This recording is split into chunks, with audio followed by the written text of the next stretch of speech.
First Contact Academy, Professor Sarah Chen stood before her class at the Intergalactic Academy of Cultural Studies, scanning the diverse array of alien faces before her. Tentacles, compound eyes, crystalline structures, and bioluminescent appendages filled the amphitheater-style classroom. As Earth's first professor at the Academy, she knew today's lesson would challenge everything her students thought they knew about humans. Today, we're discussing humanity's most misunderstood trait, she began, tapping her datapad to project a holographic image of Earth's military history timeline. Can anyone tell me what they've heard about human warfare? A crystalline being named HFY 427 raised three of its faceted limbs. Its voice chimed like wind through glass. Humans are primitives who still use chemical propulsion weapons. They haven't even mastered plasma technology. Scattered chitters and burbles of agreement echoed through the classroom.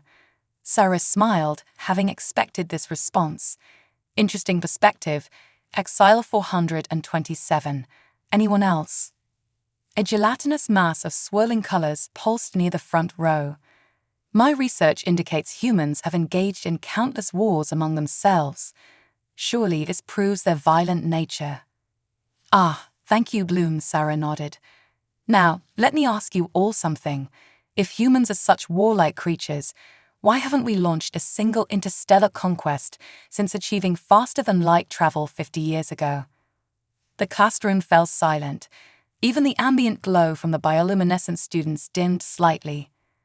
The answer, Sarah continued, pacing across the stage, might surprise you. Humans don't avoid war because we're weak. We avoid it because we're terrifyingly good at it. She tapped her datapad again, bringing up images of various human innovations. You see, humans have a unique trait among all known species. We can turn absolutely anything into a weapon, and I mean anything. The hologram displayed a simple writing implement. This is called a pencil. Its primary purpose is for writing, but in human hands, it can become a stabbing weapon, a projectile, or even a makeshift medical tool. We once had a soldier perform an emergency tracheotomy with one. Several students recoiled, a vapor base being condensed slightly in shock. But here's the truly fascinating part, Sarah continued, her voice softening. The same creativity that makes us exceptional at warfare also makes us exceptional at finding alternatives to it. When humans realized we could turn anything into a weapon, we also realized we could turn anything into a tool for peace. She switched the hologram to show various scenes of human diplomatic achievements. We've turned enemy bunkers into community gardens, converted missile silos into research facilities, transformed warships into hospitals. Our greatest weapon isn't our ability to fight, it's our ability to imagine better solutions. A tendril raised from the back of the room. Professor, a harmonic voice resonated. Are you suggesting humans avoid war out of mercy? Partially, Resonance 8, Sarah nodded. But it's more complex than that. We avoid war because we've learned something most species discover too late. The true measure of power isn't in the ability to destroy, but in the choice not to. She brought up a final hologram showing Earth's first contact with alien life. When we met our first alien species, many expected us to react with fear or aggression. Instead, we invited them to dinner. Do you know why? The class waited in anticipation. Because humans had spent centuries imagining this moment in our stories. We'd already fought countless fictional alien invasions in our entertainment. We'd already made peace with fictional alien species in our literature. When the real thing happened, we'd literally rehearsed every possible scenario and chosen which one we wanted to make reality. A crystalline chime rang through the room, the end of class signal. As students began gathering their various forms of note-taking devices, Sarah made her final point. Your homework for next week: find one example of a human turning a weapon into a tool for peace. Class dismissed, except for you, HFY 427. I noticed you seemed particularly interested in our chemical propulsion weapons. Would you like to learn about how we turned rocket technology into a program for interstellar exploration?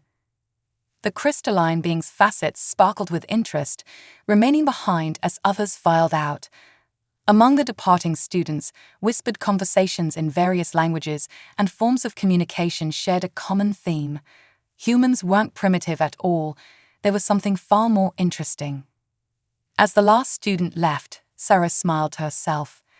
Teaching alien beings about humanity was challenging, but moments like these made it worthwhile. Tomorrow's lesson would really blow their minds.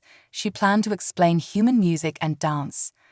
The concept of moving rhythmically for enjoyment had caused 3 fainting spells last semester. But for now, she turned her attention to HFY 427's eager questions about rockets, ready to explain how humans had turned the physics of explosion into a means of touching the stars. After all, that was humanity's greatest talent, finding beauty in the dangerous and hope in the terrifying. In her decades of teaching at the academy, Sarah had learned that the most important lesson wasn't about human strength or human ingenuity. It was about human choice.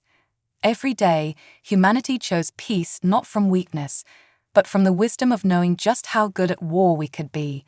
And that choice, more than any weapon or technology, was what truly terrified and amazed their galactic neighbors.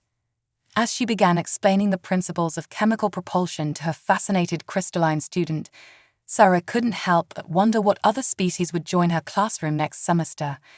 Teaching aliens about humanity had taught her as much about her own species as it had taught them. And in the end, wasn't that the most human thing of all, learning and growing together, turning knowledge into understanding, and understanding into peace? The hologram of Earth's history continued to rotate slowly above her desk, a quiet reminder of how far humanity had come, and how far they still had to go. But with each class, each lesson, and each moment of understanding between species, that journey became a little bit shorter, a little bit brighter, and a lot more interesting. The war that never was. The Galactic Council's emergency session chamber was in chaos. Representatives from 17 star systems were talking over each other, their various appendages and sensory organs expressing alarm in ways unique to their species. At the center of it all stood Admiral James Rodriguez, Earth's representative, calmly sipping from a cup of coffee. "The swarm is approaching Sector 7, announced the Zentarian delegate, their crystalline form flickering with panic-induced light patterns. 3 million ships strong. The Drachnid Empire has mobilized their planet-killer fleet," hummed the Melodian representative through their sound synthesis organ. "They're moving to intercept." Rodriguez set down his coffee cup with a gentle click that somehow cut through the cacophony. "Everyone, please. Let's take a breath." He paused, then added with a slight smile, "Those species who breathe, that is." "How can you be so calm?" demanded Ambassador HFY 427, their crystalline structure vibrating with stress. "This could be the largest conflict since the Cascade Wars." "Because," Rodriguez said, pulling up a holographic display, "we've already won. We just need to let everyone else know it." The display showed a complex network of trade routes, supply lines, and military movements. But unlike traditional strategic displays, this one highlighted something different: relationships. "The swarm," Rodriguez explained, pointing to the massive collection of red dots representing their fleet, believes the Drachnid Empire is developing a bioweapon to use against them. The Drachnids believe the swarm is planning to consume their outer colonies. Both are wrong, and we can prove it. "How?" asked the Zentarian delegate. "Because humans have something no other species has perfected. We're really, really good at office parties." The chamber erupted in confused murmuring, a vapor base being nearly dissipated in bewilderment. 6 months ago, Rodriguez continued, "we started hosting monthly informal gatherings at various human embassies. Nothing special, just food, drinks, and karaoke. Guess who's become unlikely karaoke partners?" He highlighted 2 dots on the display, a swarm drone ambassador and a junior Drachnid diplomatic aide. "They've been meeting every Thursday to sing something called Don't Stop Believing," the Melodian representative noted, checking their data streams. "But how does this help?" "Because they talk. and they became friends. And through them, we've been passing messages between their governments that would be impossible through official channels. We discovered both sides are actually terrified of the quantum nexus pirates, who've been playing them against each other. The display shifted, showing a complex web of communication and relationship lines. We've got swarm drones teaching Drachnid children about stellar navigation. Drachnid scientists collaborating with swarm bioengineers on medical research. All because we got them in the same room and introduced something called Casual Fridays. But the fleets are still approaching each other. Xyla 427 chimed anxiously. About that, Rodriguez smiled, tapping his communicator. "Linda, how's Operation Potluck going?" A human voice responded cheerfully, "Right on schedule, Admiral. The Swarm Queen just tried spaghetti for the first time. She's demanding the recipe. And the Drachnid Emperor is apparently a huge fan of Earth soap operas. Who knew?" Rodriguez turned back to the council. "In about 10 minutes, both fleets are going to receive orders to stand down. Not because of threats, not because of shows of force, but because we convinced their leaders to sit down for dinner and watch Days of Our Lives together." True to his word, within minutes a holographic display showed both massive fleets beginning to disperse. The chamber erupted again, this time in astonishment. Instead of preparing for war, Rodriguez explained, both civilizations are now planning a joint cultural festival. The swarm is going to demonstrate their incredible living architecture. The Drachnids are sharing their quantum poetry. And humanity, he grinned. We're bringing the karaoke machine. As the emergency session transformed into an impromptu celebration, Ambassador Xyla 427 approached Rodriguez. "Admiral, I must know. How did humans become so skilled at preventing wars?" Rodriguez looked thoughtful. "You know how humans can turn anything into a weapon? Well, we learned we can turn anything into a peace offering too. A meal becomes diplomatic relations. A song becomes cultural exchange.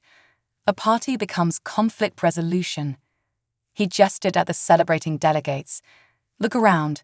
Species that would never normally interact are sharing stories, making jokes, planning future meetings. That's humanity's real superpower. We don't just avoid war. We make peace so much fun that war becomes the boring option." The ambassador's crystalline form sparkled with understanding. "Is that why Earth's official diplomatic manual includes sections on party games and recipe exchanges?" "Exactly. We learned long ago that it's hard to want to destroy someone who just taught you how to do the Macarena." As the chamber continued to celebrate the war that never was, Rodriguez picked up his coffee cup again, now cold. He made a mental note to introduce the council to the concept of coffee breaks next session. After all, as any human diplomat knew, world-changing decisions were often made not in grand chambers, but over casual cups of coffee and shared snacks. The Galactic Council would never be the same after humanity introduced the concept of office parties. But then again, that was kind of the point. Project Understanding. Deep within the Andromeda Research Station, Dr. Maya Patel stood before a gathering of the galaxy's most brilliant minds. The laboratory, a marvel of joint human-alien engineering, hummed with the gentle vibration of quantum computers and the soft glow of bioluminescent lighting provided by their Lumini colleagues. Project Understanding isn't just about scientific cooperation, Maya explained, gesturing to the complex array of equipment surrounding them. It's about proving that humanity's greatest strength isn't our technology, it's our ability to look at problems sideways. Her audience included floating energy beings, crystalline intellectuals, and even a few hive-mind clusters. Each had come expecting to see humanity's advanced military research. Instead, they found something far more intriguing. For centuries, Maya continued, species across the galaxy have tried to solve interstellar communication delays using quantum entanglement, subspace fields, or psychic networks. Humanity looked at the problem and asked, what if we're thinking about this all wrong? She activated a holographic display showing what appeared to be a simple social media interface. Several alien observers shifted uncomfortably, their various sensory organs expressing confusion. "You're showing us human entertainment technology?" asked Kest, a being of pure energy, their form flickering with mild disappointment. Maya smiled. "I'm showing you how humanity solved faster-than-light communication using cat videos." The room erupted in a cacophony of surprised reactions, a crystalline being nearly shattered from shock. "You see," Maya explained, pulling up various screens, "humans have been obsessed with sharing content since we invented cave paintings. When we hit the internet age, we got really good at making information go viral, spreading faster than any traditional communication method. We took that concept and applied it to quantum mechanics." She pointed to a complex diagram. "Traditional quantum communication fails because you can't copy quantum states. But what if instead of copying the message, you made the message copy itself, like a meme?" "A meme?" asked Synthetic Unit 7, their optical sensors whirring in confusion. "Think of it like this," Maya said, pulling up an example. "When humans see something funny or interesting, we have an almost unstoppable urge to share it. We turned that psychological drive into a quantum algorithm. Instead of forcing quantum particles to maintain entanglement, we created quantum states that want to be shared." She demonstrated the system, sending a message that replicated itself across multiple quantum receivers simultaneously, each copy spawning new copies in a controlled cascade.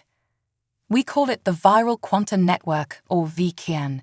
It's based on the same principles that make people want to share pictures of their pets or funny videos. The quantum information spreads itself using the natural tendency of conscious beings to connect and share." A hive mind cluster pulsed with realization. "You've weaponized social behavior."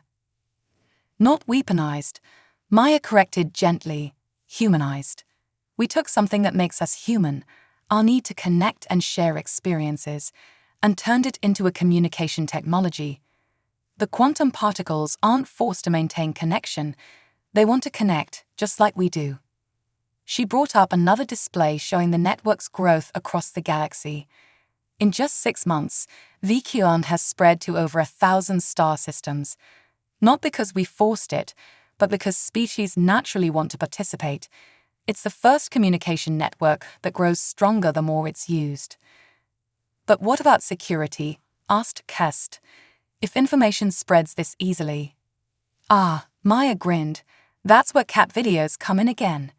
Humans spent centuries developing ways to make sure only certain people could see our social media posts. We applied those same principles to quantum states. The information only spreads to intended recipients, just like how you might only share certain photos with close friends."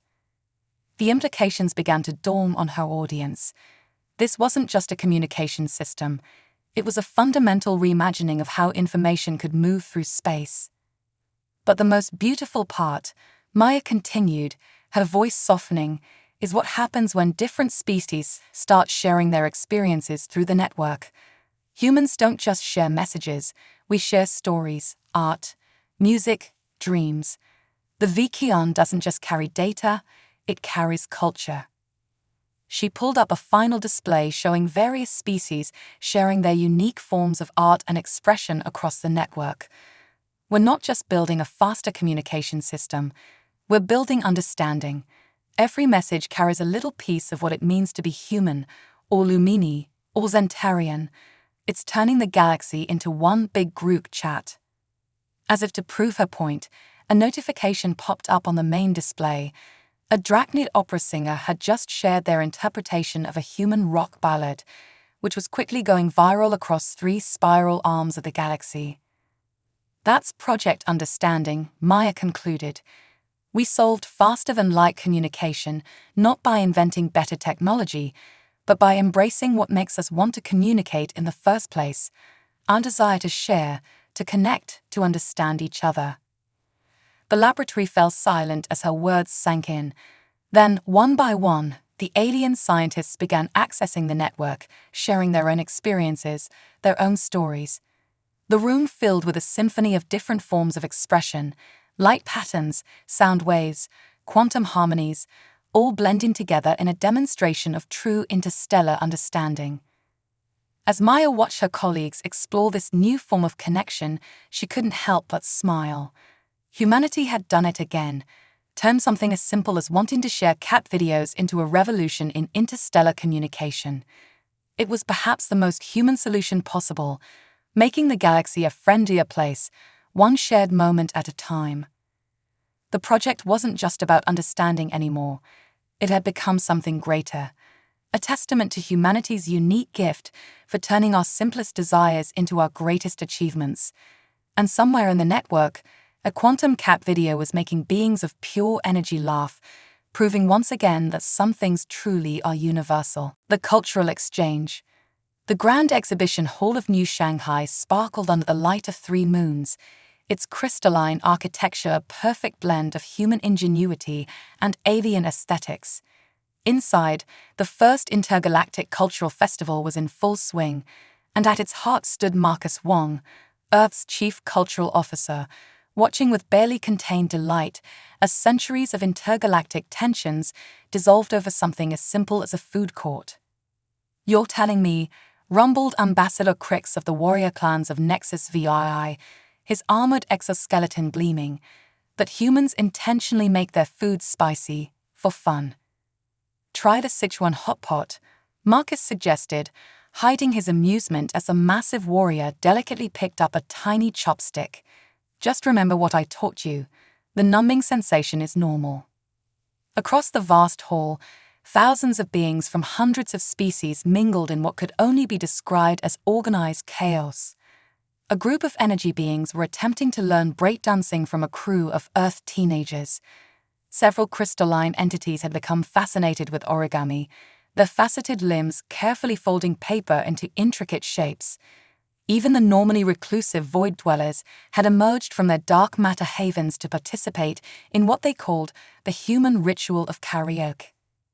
"It's working better than we ever imagined," commented Dr. Elena Santos, Marcus's deputy, as she approached with a datapad. The hive minds are absolutely obsessed with human social media concepts. They started their own Instagram account. Marcus chuckled, pulling up the account on his neural display. Did they really just post a 10 things you didn't know about collective consciousness bisticle? Complete with memes, Elena confirmed. But here's the real breakthrough. Remember those border disputes in the Carina sector? The ones that nearly started a war last month? Elena nodded, gesturing toward a corner where representatives from the warring systems were huddled around a table. They're resolving it through a cooking competition. Each side is trying to create the best fusion dish, combining their traditional cuisine with Earth tacos. Marcus watched as Ambassador Crix discovered the concept of spicy food endorphins, his warrior facade cracking into what passed for a smile in his species. "You know, when we proposed this festival, the Security Council thought we were crazy. How can street food and pop music prevent interstellar war?" they asked.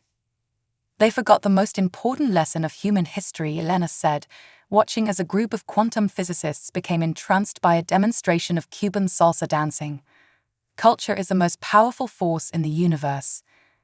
The festival had been Marcus's brainchild, a radical departure from traditional diplomacy. Instead of formal negotiations and power plays, he had proposed something simpler.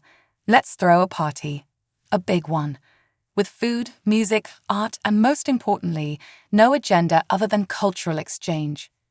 Chief Wong called out a melodious voice. A harmonic, their translucent form shimmering with excitement, floated over. "We must discuss this human concept of jazz. Our entire collective is fascinated by the idea of musical improvisation. We never considered that chaos could be beautiful." Before Marcus could respond, an alarm sounded, not one of danger, but of anticipation. The central stage was preparing for the evening's main event, the first intergalactic talent show. "Excuse me," Marcus said to the harmonic, "but I think you want to see this. We're about to witness something unprecedented." The lights dimmed across the massive hall as beings of all shapes, sizes, and physical states gathered around the stage. What followed was perhaps the most unique performance in human history, a void dweller performing a shadow puppet show using dark matter, accompanied by a human beatboxer, while the crystalline interpretive dancer created light patterns that a hive mind translated into emotional broadcasts. This, Marcus whispered to Elena, this is how you prevent wars. Not with weapons or threats, but with understanding, with connection. As if to prove his point, Ambassador Crix had begun teaching a group of human children his species' traditional war dance, modified to be safe for beings with only 2 legs and no tail. The children, in turn, were showing him how to do the Macarena. "Sir," Elena said, checking her datapad, "we're getting reports from across the galaxy. Species that have been isolated for millennia are requesting to join the festival. The Stellar Conclave is calling it the greatest diplomatic breakthrough since first contact." Marcus smiled, watching as a particularly enthusiastic void dweller attempted to crowd surf, quite a feat for a being composed primarily of dark matter. "You know what the best part is? This isn't diplomacy anymore. It's just people, well, beings, being themselves, sharing what makes them unique, finding what makes them similar." The evening continued to unfold in beautiful chaos. The cooking competition had somehow evolved into an impromptu masterclass in fusion cuisine, with species sharing ingredients and techniques that had never been combined before. The karaoke stage had become a place of linguistic exchange, with beings learning each other's languages through the universal medium of badly sung pop songs. Even the normally stoic Security Council representatives, who had come to observe the proceedings, found themselves drawn into the festivities. One was seen attempting to teach a quantum probability cloud how to play poker, while another had become fascinated by a crystalline's explanation of their species' philosophical interpretations of human reality TV shows. As the 3 moons rose higher in the sky, Marcus made his way to the observation deck, taking in the scene below. The exhibition hall had transformed into something more than a venue. It had become a microcosm of what the galaxy could be. Not a place of careful diplomatic maneuvering, but one of genuine curiosity and connection. "You know," Elena said, joining him at the railing, "when humans first reached the stars, everyone expected us to make our mark through technology or military might." Marcus nodded. "Instead, we did it with pizza and pop music. Somehow, that feels more authentically human than any warship or advanced AI could ever be." Below them, Ambassador Crix had progressed from the Macarena to attempting the YMCA, his massive form surprisingly graceful as he spelled out the letters with his armored limbs. The void dwellers had started a conga line that bent spacetime slightly as it wound through the hall, and somewhere a hive mind was probably posting all of it on their Instagram. "Tomorrow," Elena said, checking the schedule, "we're introducing them to the concept of food trucks and flash mobs." Marcus grinned. The galaxy won't know what hit it. And that, perhaps, was humanity's greatest achievement, not conquering the stars, but teaching them how to dance, how to laugh, and how to share a meal together. In the end, the most powerful force in the universe wasn't gravity or dark energy or even love. It was culture, served with a side of spicy sauce and a karaoke soundtrack. Crisis point. The emergency broadcast cut through every communication channel in known space. On thousands of worlds, beings of all species watched as the message repeated, "The void plague has breached containment. Multiple systems infected. Standard quarantine protocols failing." In the Central Crisis Command of Earth's Intergalactic Health Organization, IHO, Dr. Amara Jackson stared at the holographic display showing the spread of the mysterious disease. The void plague didn't just infect living tissue, it infected space itself, turning whole regions into dark, lifeless voids. "Traditional medical science is useless," reported Dr. Zixith, their crystalline form dulled with exhaustion. "The plague adapts faster than we can study it. Even the hive minds can't process data quickly enough to find a cure." Amara watched as another star system went dark on the display. The plague was spreading exponentially, consuming everything in its path. But something about the pattern nagged at her mind. "Show me the infection spread again," she requested, but overlay it with cultural exchange routes. The hologram shifted, adding lines representing the flow of art, music, and ideas between civilizations. Suddenly, the pattern became clear. It's not just infecting space, Amara breathed. It's infecting stories. The room fell silent as the implications sank in. The void plague wasn't just a disease. It was consuming the very narratives that held civilizations together. Where it struck, it didn't just kill. It erased culture, memory, meaning itself. That's why quarantine doesn't work, Amara continued, her mind racing. We can't contain it because it spreads through ideas, through shared experiences. Every time we tell the story of the plague, we strengthen it. Then we're doomed, Zixith chimed mournfully. How do you fight something that grows stronger the more you acknowledge it? A smile slowly spread across Amara's face. We don't fight it. We tell a better story. Her fingers flew across the control panel, pulling up the viral quantum network. Every species in the galaxy has stories about overcoming darkness. Earth alone has thousands. What if we combined them all? Not to fight the void, but to fill it? Understanding dawned in Zixith's crystalline structure. A cultural vaccine. Exactly.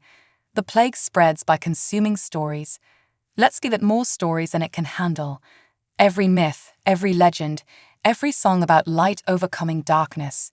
Not just from Earth, from everyone. The next hours were a blur of activity. The VKR lit up with transmissions as every species contributed their cultural antibodies. Human myths of Phoenix rising from ashes merged with crystalline songs of light penetrating darkness. Void Dweller poems about finding beauty in emptiness combined with hive mind epics about collective survival.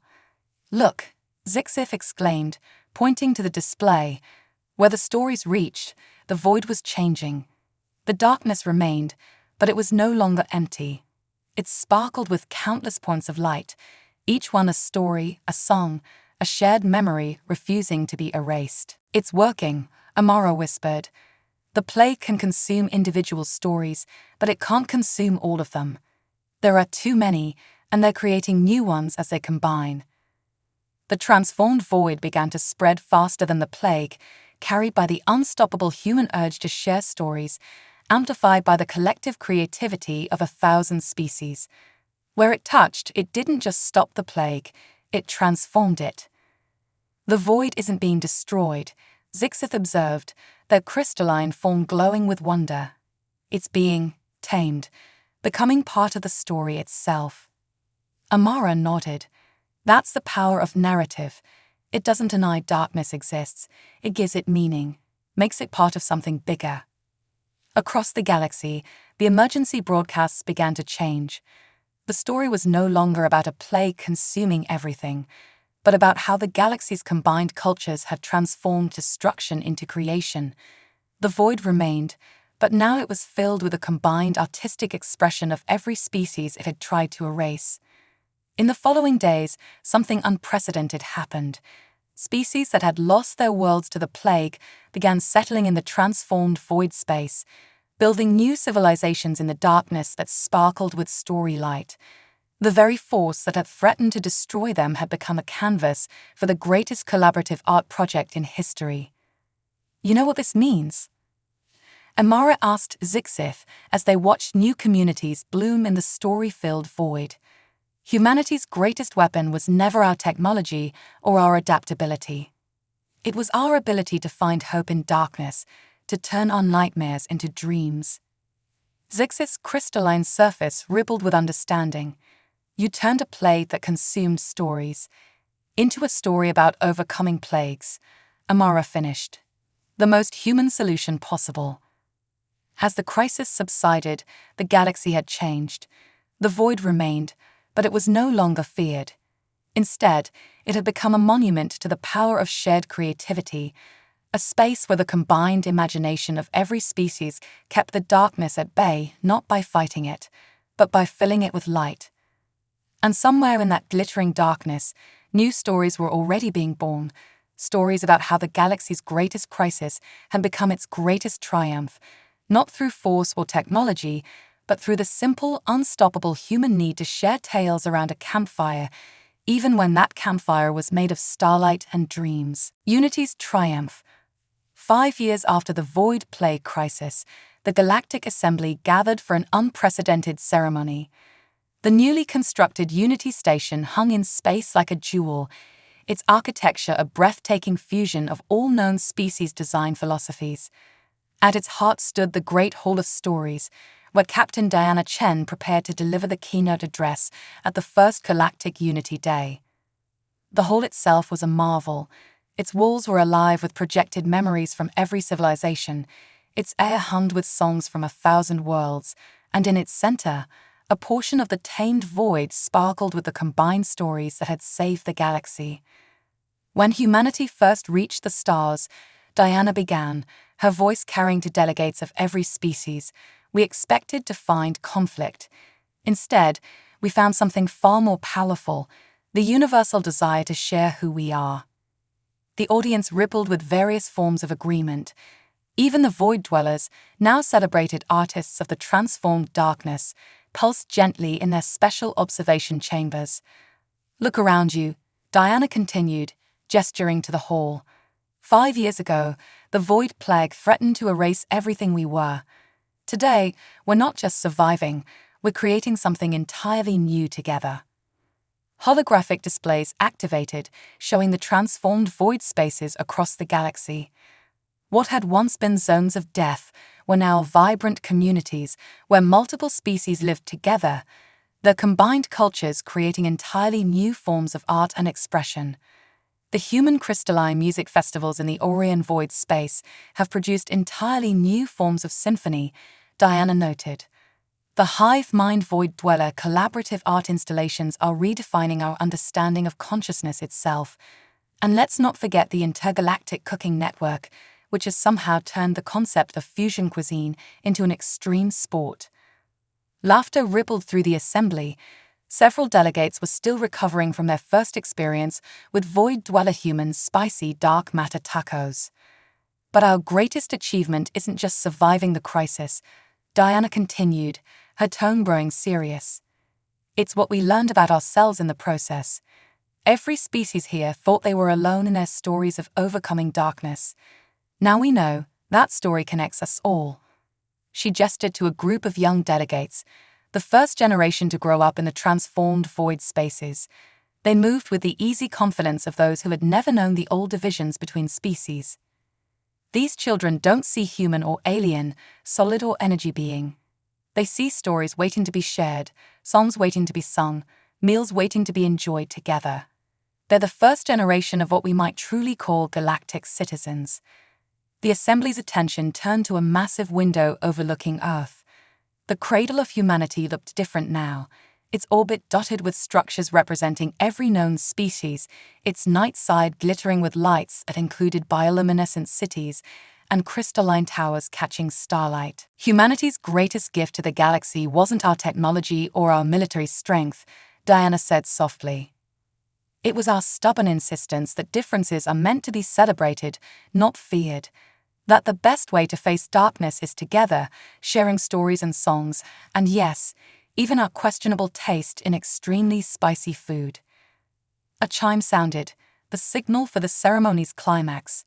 The tamed void in the center of the hall began to pulse with new light as representatives from every species added their own stories to its gleaming collection. Today, we're not just celebrating our survival, Diana concluded. We're celebrating the birth of something new. A galaxy where our differences don't divide us. They make our story richer, where the very darkness that tried to consume us has become a canvas for our combined creativity. The ceremony continued long into the night, as after being shared their experiences of the past 5 years. The warrior clans of Nexus VII performed a dance they had created with human choreographers. The harmonics debuted a new form of music that combined their natural resonance with earth jazz. Even the most isolated species had something to share. Later, as the formal ceremonies wound down, Diana found herself in one of Unity Station's observation lounges, watching Earth rotate below.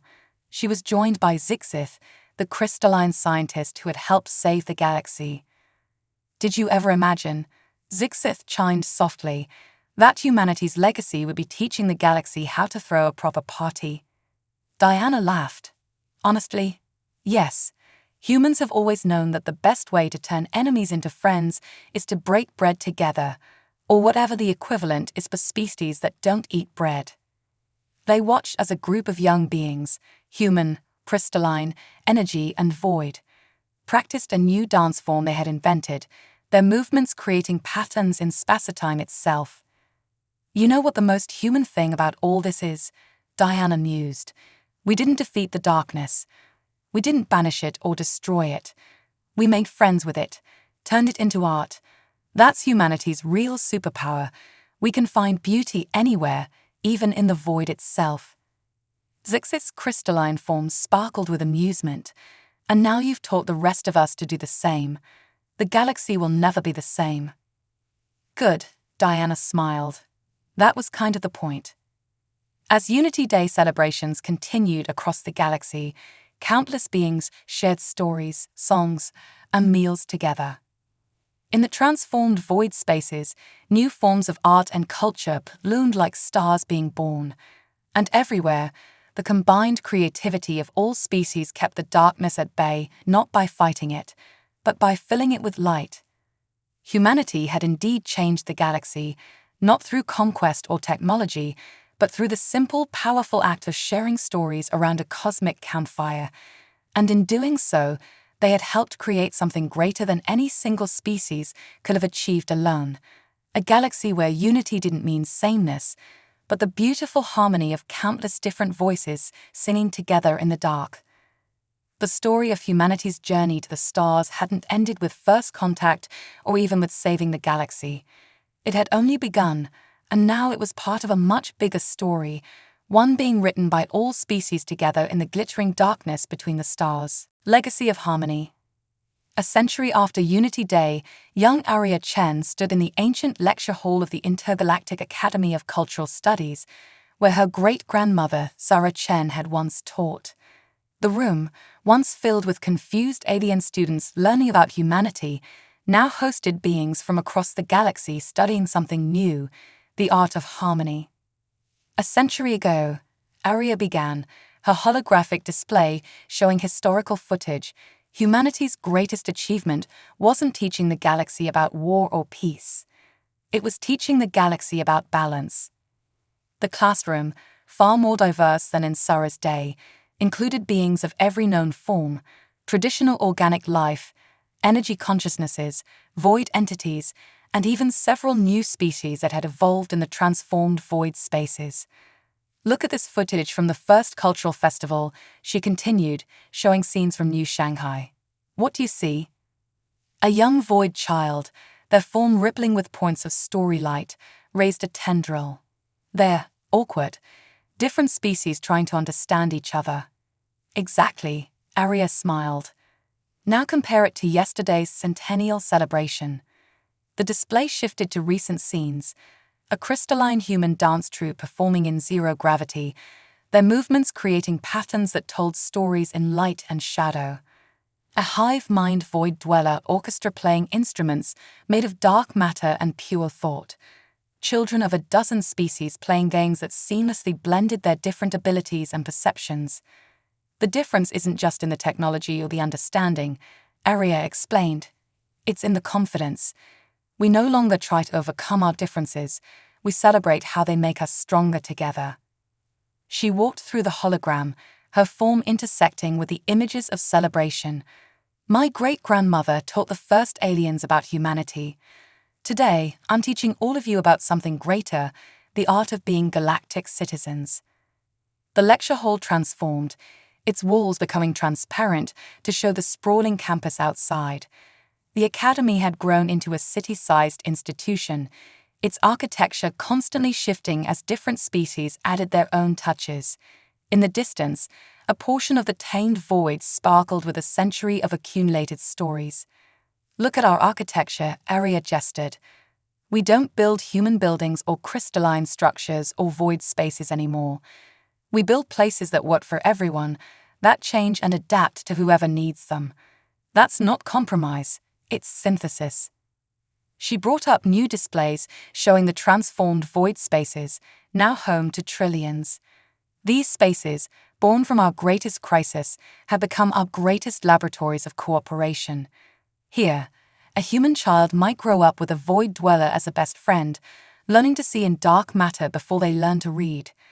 The class watched footage of new art forms being born, performances that could only exist through the cooperation of multiple species, their different perceptions and abilities creating experiences impossible for any single species alone. But our greatest achievement, Aria continued, is something my great-grandmother could only dream of.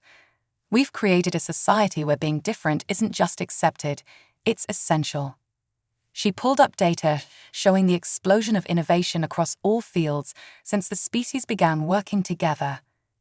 When a human engineer collaborates with a hive mind programmer and a void dweller artist, they don't just solve problems, they redefine what's possible.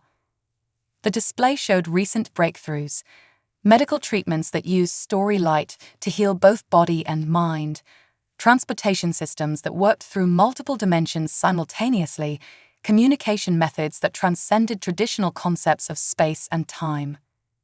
A century ago, humanity taught the galaxy that war wasn't necessary. Today, we've learned something even more important, that harmony doesn't mean erasing our differences. It means finding ways to make them sing together. Aria brought up one final image, a recent photograph of her family. It showed humans, crystallines, and even a young void child, all clearly bound by love rather than species. This is the real legacy of humanity's journey to the stars. Not that we taught other species to be more like us, but that we all learned to be more like each other while staying true to ourselves. As the lecture concluded, Aria watched her students disperse, each heading off to classes in art, science, philosophy, and fields that hadn't existed a century ago. In the corridor outside, a group of students had spontaneously started making music, their different natural frequencies and perceptions combining into something hauntingly beautiful. Later, in her office overlooking the academy grounds, Aria found herself looking at an old photograph of Sarah Chen, standing nervously before her first class of alien students. "We did it, great-grandma," she whispered. "We didn't just avoid war or survive crisis. We created something entirely new." Outside her window, the 3 moons of New Shanghai rose over a cityscape that defied traditional architecture, where buildings flowed like water and solidified like crystal, where light and darkness danced together in eternal harmony. In the distance, the tamed void sparkled with a century of stories, each point of light a testament to what was possible when differences became strengths. And somewhere in that glittering darkness, new stories were being born, stories not of humans or aliens, but of a galaxy that had learned to dance together in the space between the stars. It was a dance that would continue for generations to come, each step adding new movements, each voice adding new songs to the eternal symphony of unified diversity. The legacy of humanity wasn't just teaching the galaxy to avoid war, it was teaching the galaxy to create something greater than peace, true harmony, where every difference added depth to the universal song. And that song, like the stories in the void, would continue forever, growing richer with each new voice that joined the chorus of the stars.